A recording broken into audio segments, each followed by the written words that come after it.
Welcome to the Kentucky Game Plan with your hosts, Adrian and Mac. Welcome, everyone, to the Kentucky Game Plan. I'm Adrian Smith. And I'm Mac Black. Well, Mac, spring has sprung, they said. Well, no, because it's still snowing. And sometimes it snows in April. Exactly. Nothing like a white spring. And you know that's a Prince song, right? Yes. And a quote from Adam Duritz from the County Crows. There you go. Oh, yeah. County Crows. Two great artists. On tour, by the way. Are not on tour yet. It's coming. It's coming. But, I'm excited for today's show. Yeah. We had special guest, Uh-oh. Josh Willett with Burnout, Woodcraft. Okay. He's going to come on and talk about some of his amazing artwork. Yeah, you did send me some of that stuff. That's some awesome, amazing stuff. By the way. This guy, you guys will love it. He is awesome, the way he does his work. And we're going to post some links so you guys can go check out some of his work, too. Oh, yeah, definitely. Some amazing pieces. Well, the season of basketball in Kentucky has ended. It has.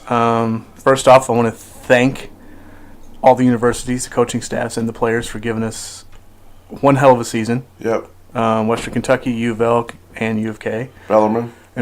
Yep. Bellarmine finishing in the Elite Eight in their division. U of L, obviously the NIT. Western Kentucky, the NIT Final Four. All right. U of K reaching the Sweet 16 and the NCAA. Louisville women's, Cardinals. Lady Cardinals, yeah, Final Four. Tough loss. They had a great season. Yeah, they did. Their coach had set a great record. I'm going to say it now. If you just gave Chris Mack all that money, you better be giving Walls a lot more. Yeah, exactly. Because that dude's reached the Final Four a lot. Yeah. And he's going to be a very, very hot name coming up. But the locals... Kentucky Wildcats. We got some stayers and we got some goers. Yeah. Those words, stayers. Well, we just goers. made them words. Oh, they are now. Yeah. Get hold of Webster, put them in the dictionary. UK, some players want to dangle their name in the NBA.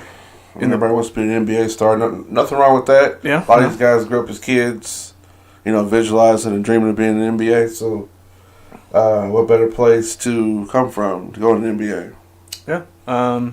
Knox hires an agent, leaves. Kind of looked like he was going to stay early part of the week, but right. Kevin has thanked BBN, college basketball, so he's moving on next level of his career. Wish him the best.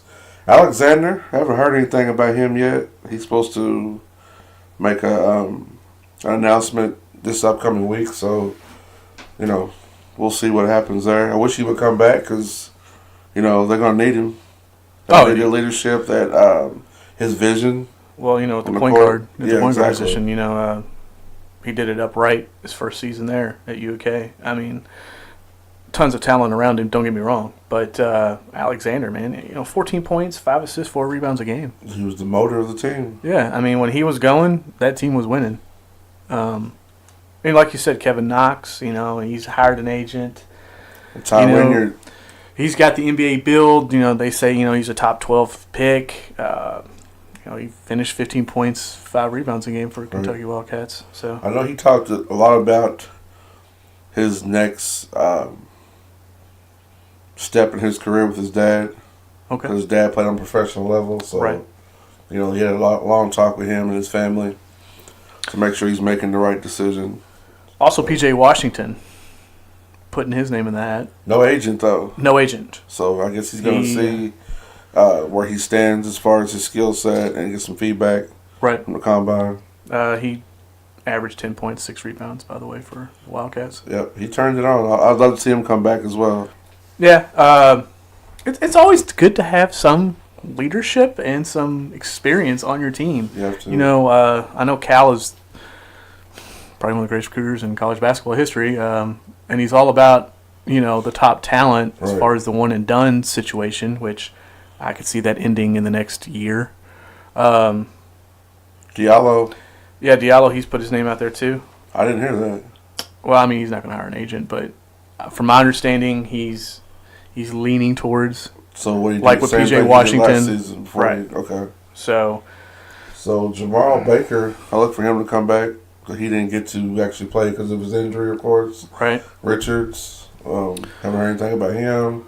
Green, hopefully Vanderbilt, because he didn't get to play a full season. Yeah, I think if he really comes back and stays injury-free, Vanderbilt, top 10 pick. Yeah, definitely. I mean, he's a machine. So And, Gabriel, yeah. I've heard some rumors maybe he might go overseas and play. Oh, really? Wish he would come back as well. Wow. Okay. Jones, haven't heard anything about him. And Ty Winger, he's transferring. Yes, I saw So, that. He thanked BBN also. Next season, we got Emmanuel Quickly coming in, point guard, Tyler Harrell, shooting guard, and then wingman Keldon Johnson. So it's 3 fresh recruits we got coming in for next season. But Kyle's not done recruiting, so. Well, no, I don't think he's ever done recruiting. I don't care. You can't be. But we'll see what happens. It's going to be a very interesting situation for next season. Moved on to Louisville Cardinals. Yeah, Louisville Cardinals. A lot of news, a lot of good news. Yeah, a lot of good news. They're changing things around. It's a process of getting everything straight and moving in the right direction. Right. Ray Spalding's in the draft. Yep. Hired an agent. Yep. So it's good to see him being able to take his career to the next level, shall I say. Right. He had a pretty good season. He did. 12 points, 8 rebounds a game this season. When he was on the floor, things were going their way. Right. As far as ball rotation and second chance points. I mean, this guy is a machine down low. Yeah, he can definitely. I don't see him actually being like a superstar, I want to say, as far as his career in the NBA. But I can see him, easily spending 10, 12 seasons in the NBA doing his thing. He's not a very attention type guy anyway, so. But you never know. He might turn it on. He might turn it on. I mean, Montrezl Harrell, kind of the same situation. Right. He put his name out kind of early, and everybody's like, nah, I don't know if you should do that. And So he's kind of, he's been turning it on on. a few teams, but yeah, he's The Clippers, I mean, last game I saw, I think he had 18 points, 8 rebounds. Right, when he was at Louisville, you seen what he did. Right, yeah, exactly. Monster. Adele, name in the draft. No agent. No agent, so No agent. possibility he can come back. Yep. Which would be good for new coach Chris Mack. Yep. Looks like he's got some help now. Yeah. Hired some other people on. Yeah, he's got a lot of good help Mike coming. McGeese, he used to be with him and Xavier. Mm-hmm. Luke Murray, which is Bill Murray's son, actor Bill Murray's son. Wow, okay. Isn't that crazy? That is crazy. And then Dino Gatto, ESPN, which used to be Wake Forest's one of their ex-coaches. Right. So, U of L headed in the right direction. Also, they got a new AD. Yeah, he was interim AD back in early October. Yep. Last year. Vince Tyree. Okay. Tyree is how you. I know it looks like Tyra, but it's Tyree. He is the third AD for U of L in the last 38 years. Wow. So he is number 3.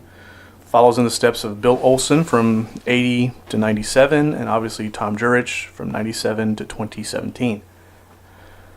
His dad played ball as well, didn't he? Well, Tyra served as a member on the board of directors, and he was also the main guy, chaired the organization for the finance committee for U of L. He's a local guy. Vince, Trinity High School, played baseball. Went up to UK. Yeah. Played baseball up there. He was a 2-time team captain. Started 37 games as a pitcher, which is tied for 14th all-time at UK baseball, by the way. Wow. And his dad, so here's the connection to U of L. His dad, Charlie Tyree, was an All-American basketball player at U of L. Yeah. Set some records. Yeah, he did. He led the Cardinals to the NIT championship game and won in 1956. Now, back in the day, the NIT was the tournament. Right. It wasn't the NCAA men's tournament. It was the tournament, the NIT. Knit. The knit. The knit was lit. Well, he was lit because Charlie is one of 4 players to have his jersey retired, along with Wes Unseld, Darrell Griffith, and Purvis Ellison at U of L. That's awesome. When he was playing, the dude was a monster. Yeah. 24 points a game, 18 rebounds. Rebounding machine. Played 5 years in the NBA, 3 of those with the Knicks. Averaged 12 points, 8 rebounds. There you go. That's pretty impressive. That's, somebody to look up to. Yeah. Coming up. So, yeah, there's the whole connection with Vince and U of L and, Right. Kentucky as far as... Well, you also have Louisville first female president. Oh, yes. Neely Bendapudi.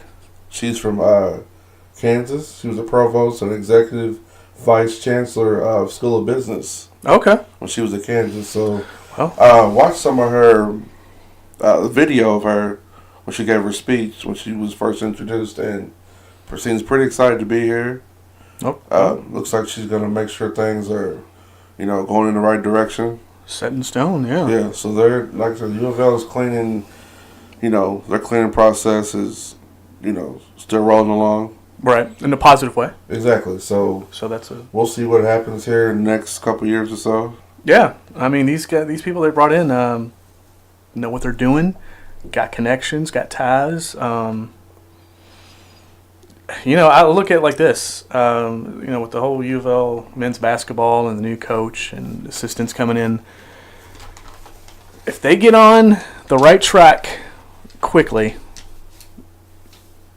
this whole blue and red battle for the state can get real interesting real quick. It's coming back. With recruiting and the actual game itself. So, we got 211 days until Kentucky kicks off to play Duke.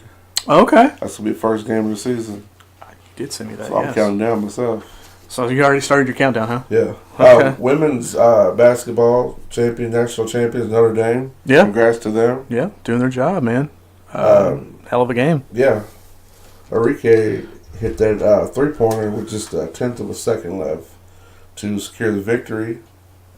61-58. There you go. From Mississippi State. The women's Final Four was very, very exciting to watch. Yeah, it was. Um, men's basketball, Villanova Yep. defeated Michigan 79-62, which kind of thought the Wolverines had this. Well, yeah.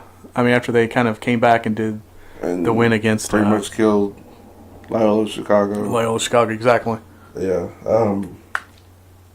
Tough loss for them, but, come back strong. Well, Villanova, that guy's going to get a new contract. That's for sure. So, I look at it like this. If you're winning, you're getting paid. Keep going. There you go. Louisville Bats. Oh, wow. The Bats are They've back. started. They're back. The Bats are back. The Bats are back, yeah. Against the Mud Hens. Yeah, it's always a good series with the Mud Hens. Well, the series right now is 1-1, with the Bats losing on Friday. And they have a game today, right? Bats winning last night. Yep, and then there's a game today at 2. So the win yesterday was a 4-3 win. The pitcher Wise gets the win. Like we said, the Bats do play Sunday, 2 p.m. And then they also play Monday at home at 6:30 against the Columbus Clippers. Okay. So that should be a good game as well. Yeah. The whole atmosphere, though, when you go out there, exactly. Some people aren't even watching the game. Well, exactly. The whole atmosphere, like you said, Right. you're just kind of in the moment, and friends having fun. It's great weather. Beers flowing. Beautiful, beautiful stadium, inside and out. Oh yeah. You got a place for the kids to play. Yeah. So they got that deck you can go over and have a little fun on. You ready to go to some games? I am. Let's do it. I'm a bat. Well, yeah. Are you Batman? Black Bat. You're Mac Black Bat. That's right. Okay. Or should I say Mac Bat Black?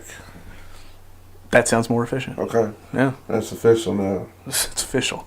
What else we got going on? Well, the NFL. NFL news? Yeah, there's a couple things going on in the NFL, which they say, well, once the season's over, it's over. No, it's never over. It's never over. It's never a finish line. No, exactly. The Panthers, their stud linebacker, Thomas Davis, suspended 4 games next season. For PED violation, which he didn't think he's guilty of, and, he's taken a substance, to obviously keep in shape, and, well, that's you gotta watch these substances that you take. You might think it's for something, but it's not. Right. You might have an open cut or something, and you think you're putting ointment on it, but it's not. It's something else. True that. could be very dangerous for your health. Well, PEDs, man. PEDs. They're bad. They're bad. They're bad for the sport. They're bad for the player. They're bad for everything. So. And the ointments. Yep. The Rams making more moves because the season, like we said, is never over. Signing defensive tackle monster Ndamukong Suh. Man. 1 year deal. I would hate to get hit by that dude. Yeah. 1 year deal, $14 million. Nice. I like to know, when is their money going to run out? Right. This offseason, they signed so many players. They're trying to get things keeping done. Players on top of that. And, yeah, it's just like, when does the count stop, man? The Rams also getting wide receiver Brandon Cooks from the Patriots, who took that monstrous, nasty hit from Malcolm Jenkins in the Super Bowl. Yes. Which, God, that was horrible. Brandon Cooks, very, very young still. He is a stud wide receiver, a burner. Right. The Rams giving up the first-round draft pick to the Patriots for Brandon Cooks. Another weapon that Jared Goff can use. Right. So they got myself a lot of faith in that guy, for sure. Well, the Patriots now have 2 first-round draft picks. This has never happened under the Bill Belichick era. So, the rumor is Odell? that that has been rumored. Okay. I keep seeing pictures. Yeah, I keep seeing pictures myself too. But I've heard that they are going to try to use both of these first-round draft picks to move up into the top 5. Wow. To draft a quarterback a la Baker Mayfield. Wow. To be the predecessor for Mr. Tom Brady. Okay. What better? So they're trying to work a deal, from my understanding, with the Browns for that 4th pick for their 2 first-rounders, which is the Rams' 23rd and obviously their 31st. So, what better coach? Not coach. What better quarterback to learn from? Well, he's got 5 rings to prove it. So 10 Super Bowls and 5 rings. There you go. So so they're trying to make some moves. Always a shake-up in the NFL. Always a shake-up. Always. Season's never over. Right. NBA news. Yes. The Boston Celtics. Yes. Looks like, I'm not going to say their season's over, but that whole quest to win the East, I think, is kind of come to a halt. I mean, we'll see what happens, but Kyrie Irving had knee surgery on his left knee, so he's out for the rest of the season. Oh, man. So, can they win the East? I mean, there's a lot of tough teams, because the team that's still beating the East, I don't care what nobody says, is the Cleveland Cavaliers. And you've seen how fast that whole situation turned around. Well, until the king is gone. Right. And I don't see nobody dethroning the king anyway soon. Well, like you said, I don't see them winning the East. I can maybe see them getting out of the first round. Okay. I mean, because you still got some really good players there. Rozier, Horford, Jaylen Brown. Oh, definitely. Tatum. So you still got some good pieces that can score and that can make things happen. But the way Kyrie used to, but yeah, when you lose, facilitate the ball and that guy get to the rim. Well, and his leadership. You got somebody to step up to be a leader and fill those big shoes, which is going to be tough. And I think if all ends well, their first round is going to be against the actual Wizards. So that's going to be a battle. Exactly. And I say LeBron for MVP. Okay. Maybe James Harden second place, runner up, or whatever. But yeah, I can see LeBron, that. The way he's playing, it's just ridiculous. Since that trade, everything's worked in their favor. He's hitting on all cylinders. So LeBron for MVP, got my vote. There you go. Things going on around town, a lot. Because why? It's Derby season, folks. It is. April 14th. There's that. With my horse. April 14th, the Florida Lee Vintage Urban Market, which is down at the Waterfront Park, is going to be open. So definitely check that out. It's got some really cool stuff down there. Will there be food? Will there be food? There will be I'm there. Bourbon. There will be beer. There will be everything.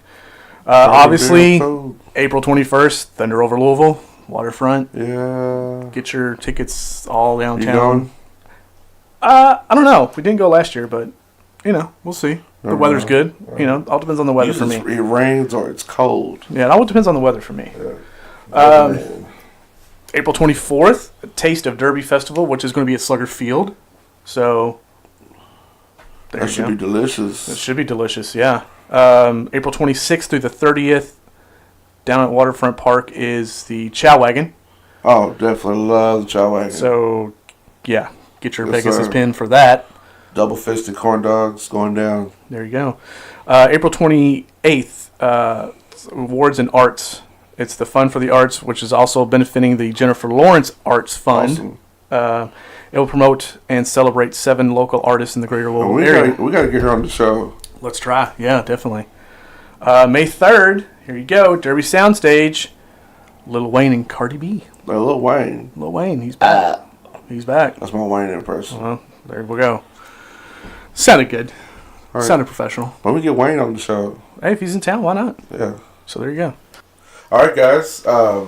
Pretty excited to introduce our special guest today. Yes. Josh Willett with Burnout Woodcraft. Yeah. He's going to come on and, well, he's actually here right now. He's going to talk about his art, which I'm excited to hear about. Very talented guy. So Thank you. let's go ahead and get into this, Josh. Welcome. Kentucky Game Plan. Thank you. Glad to have you on. Glad to be here. So tell us about your artwork, like when you first started and how long you've been doing it. Oh, I've always loved art, and I've always drawn, doodled, just stuff like that. But around 2013, I kind of took it serious. Mm-hmm. I had been going to school for graphic design, and I kind of got burnt out on making prints or doing digital kind of art. There wasn't like a realness to it. And so that's when I started doing actual conventions or little fairs and stuff like that, selling my prints at first. But like we were talking earlier, at the university I work at, one of the teachers there, he'd always say, "Man, you need to put all your stuff into wood, man. It would look really cool into wood." And I was like, I don't know, that's kind of like an old man kind of deal. Right. I mean, it's kind of like an old fogey. It's kind of like wood. My grandparents had gotten me a soldering iron, when I was a kid, and I had done little wood burning and stuff like that, but it was always kind of, I don't know, just little.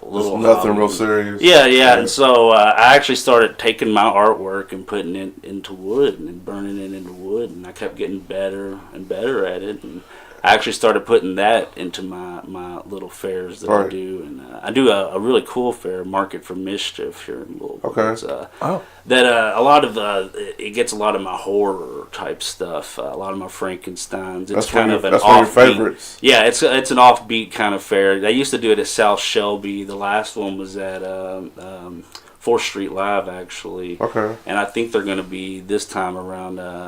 If I can make it, it's going to be the end of April. That's going to be on the Big Fort Bridge. Okay. Oh. Yeah. So you have your art out there displaying it? Yeah. Are you going to be doing anything like live, like doing any pieces? I typically do. A lot of times we do really cool places like we did this one in what's that off of 7th Street, Expo 5. Okay. And it was an award show for haunted houses. That's pretty awesome. So it was like the whole Ohio Valley area, all the haunted houses was award shows.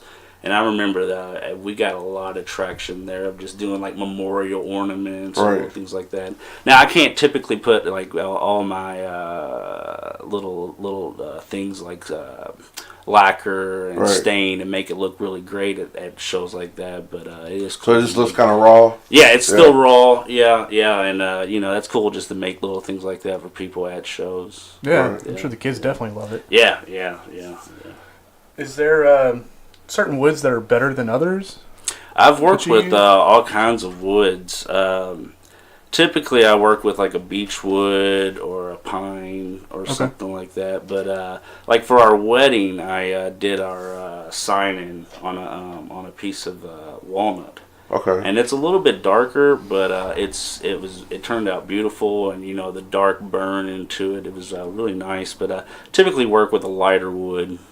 Okay. Yeah, so it's just easier to work with, and it showcases whatever picture I'm doing better. Cool.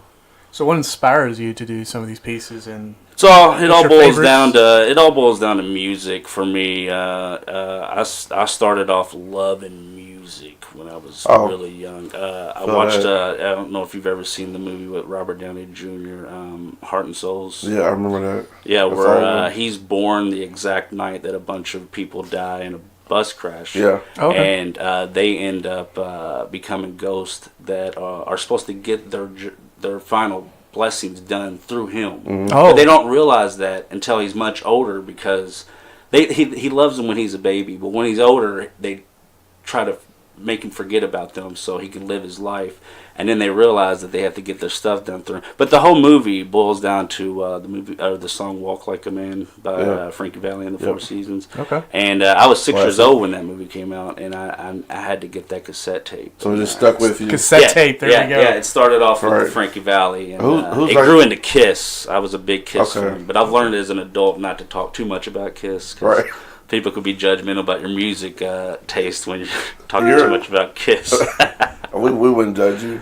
No. You're no a big judgment. Danzig fan too. Big Ramones Danzig fan, yeah. Now that was one of the first big drawings that inspired me. Was his first album, was the skull. Yeah, right. I forget what artist actually originally drew that. It was from a comic about 81, 82 that Danzig took that from. Danzig's kind of funny. He takes a lot of his artwork from older cinematic things, like the Crimson Ghost.